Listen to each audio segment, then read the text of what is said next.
Today we're making a shaker card with sketch number 1 from Kendra's card challenge number 15 and products from our super sponsor Whimsy stamps.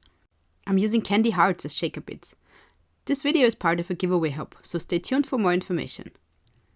My name is Julia and I'm an enthusiastic card maker and paper crafter from Austria. Welcome to my channel, Julie's Kreativschatzkiste. In case you're not yet familiar with Kendra's card challenge, this is a quarterly challenge where you can make 15 unique cards with sketches provided for free by Kendra from the YouTube channel Cards by Kendra. I will give you more information about that later. Just let me mention that there are many gorgeous companies that are super sponsors of Kendra's card challenge, and one of them is Whimsy Stamps.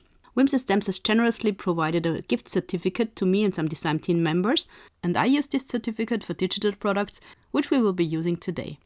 I will be using sketch number 1 of Kendra's card challenge 15 because it's perfect for a shaker card. As preparation for my card, I made these 2 papers with shimmer powders on watercolor paper. On these papers, I had printed my digital stamps with my laser printer. I used the candy hearts as well as the funny flamingos. These flamingos are really too cute. They are perfect for bordering a shaker card. I used my laser printer for printing because I want to use heat-activated toner foil to foil my digital images and give them some extra shine. So I used some low-tech tape to adhere the foil to my images, and then I sent it through my laminator within a folded piece of printer paper. Can you see the sparkle on my images?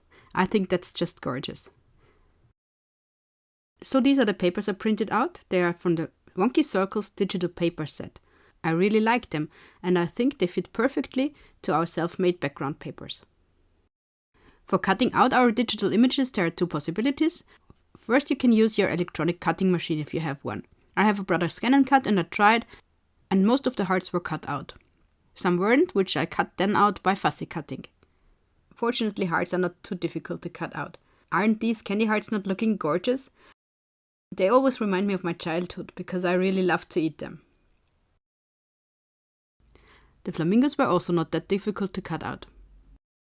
As we now have finished with all the main ingredients for our shaker, we can start with the construction of the base card. Here you see once again the sketch I'm using.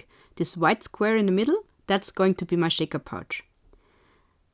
I'm not going to use a matting layer, instead I will be making a frame. So first of all, I cut 2 squares in the size of the matting layer, because I want to adhere the frame on top of the base square. So I need them both in the same size and the bigger size of the 2 squares on the sketch. For the 2 triangles on the right and the left side of the card, I used these other 2 papers. I cut a 3-inch square from the top paper, and the square for the layer measures 3¼ inches. Both of the squares are cut in half at the diagonal, so right through the corners. As the papers have a white cutting edge, I also use my distress oxides to color this white edge a bit so that it doesn't shine through. So now we have some time that I'll tell you more about Kendra's card challenge. As I said, it's a free quarterly challenge from Kendra, from the YouTube channel Cards by Kendra. Each quarter, Kendra publishes a PDF, which includes measurements for 15 cards that can be made out of 6 sheets of 6 by 6 inch patterned paper. Beside the measurements of the cards, there is also a cutting guide included in the PDF. All you have to do to download this free PDF is join Patreon for free, and you will find further details in the link in my description box. There are also paid options for Kendra's Patreon, which include great perks, and you should check them out as well, because it's the possibility for Kendra to keep the challenge free for all. There are many ways to win prizes with Kendra's card challenge. One is participating in the challenge itself. You can participate once per month, so 3 times per quarter and challenge. All you have to do is upload a photo with the 15 cards you made with Kendra's card challenge to the respective album of the Kendra's Card Challenge's Facebook group, which is also linked in my description box. There is a prize drawing at the end of each month, and there are monthly and quarterly prizes as well. I recommend you to watch the videos which are published on the YouTube channel Cards by Kendra, because you have to claim your prize if you're a winner, but there are great goodies to be won. Additionally, there are many hops going on during the quarter, and this video you are watching belongs to the hop for super sponsor Whimsy stamps.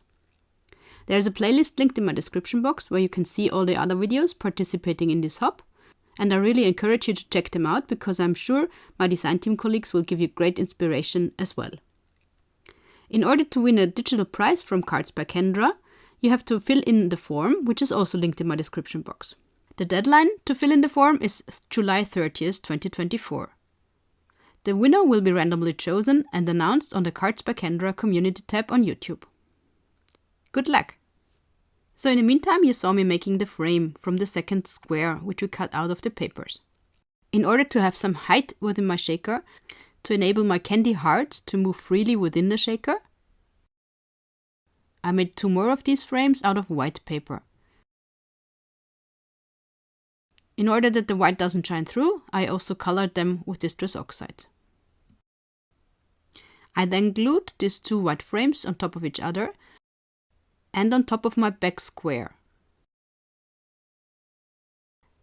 I did not glue on my frame out of the patterned paper yet, because that's going to be on top of my shaker. In order to have nothing stick to the frames, I used my anti-static powder tool. As you see, most of my candy hearts are already arranged within the shaker. Some of my hearts I have put aside to use as decoration for my final card then. And actually, I have to get the candy hearts out of the shaker again, because I have to construct my shaker pouch first. For my shaker pouch, I'm using this acetate, which has already adhesive at the edges. I take the cover sheet of the adhesive off one edge first and adhere it to the back of my square, which is the teal one you saw before. As you see, my shaker acetate is a bit too large for my square, but that doesn't matter at all.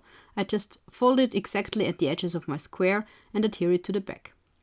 Once I've folded the 2 sides which lie opposite each other, I take my scissors and cut down the edges of the 3rd side a bit in order not to get too much height out of the acetate. Then I also fold this part over. Now, as 3 sides of my shaker pouch are already glued down, it is time to fill the shaker pouch with my candy hearts. As you see, before I have already adhered 3 of my candy hearts to the paper on the back of the shaker pouch.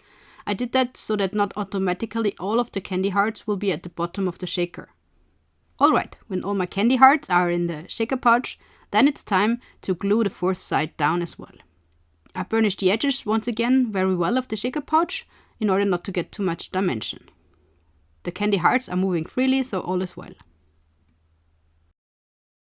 Now it's time to adhere the frame, which I cut out of the patterned paper before, to the outside of my shaker pouch. I use liquid glue for that, in order to have some wiggle room, but then I have to have the patience to wait until it's really dry. Now I can put my final card together. You may be wondering why my triangles on the left and on the right are too big for my card. Well, that's because I cut them out too big. But better too big than too small. I glue them down and cut off the overhanging pieces. And there's another benefit of doing that, because now I have 2 strips of patterned paper, which I can use on the inside of the card. Before I adhere my shaker pouch to my base card, I have to attach my flamingos on 3 sides of the frame. I really like that the flamingos are designed in a way that it looks like they're coming out of the shaker. That makes the card really fun. For adhering my shaker pouch to my base card, I now use red liner tape, because I want to make sure that it holds. And once I have removed all the covers from the red liner tape, I can adhere my pouch to my base card. Looks great so far, doesn't it? Now it's time for the final touches for my card. I used foam tape on some of the candy hearts I put aside before, and I adhere them to my card now. With a silver glitter pen, I color the top of the beaks of the flamingos. And for the orange parts of the beaks, I use orange crystal drops. Then there was still too much pink in the middle of the card, so I used my white gel pen to color the white of the eyes of all the flamingos.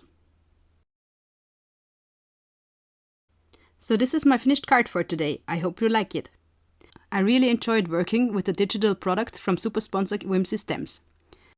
If you enjoyed watching the video, please leave me a like or consider subscribing to my channel if you have not already done so. Don't forget to fill in the form linked in my description box for your chance to win a prize in this giveaway hop. And once again, I encourage you to watch all the videos included in the playlist, also linked in my description box. See you next time, servus!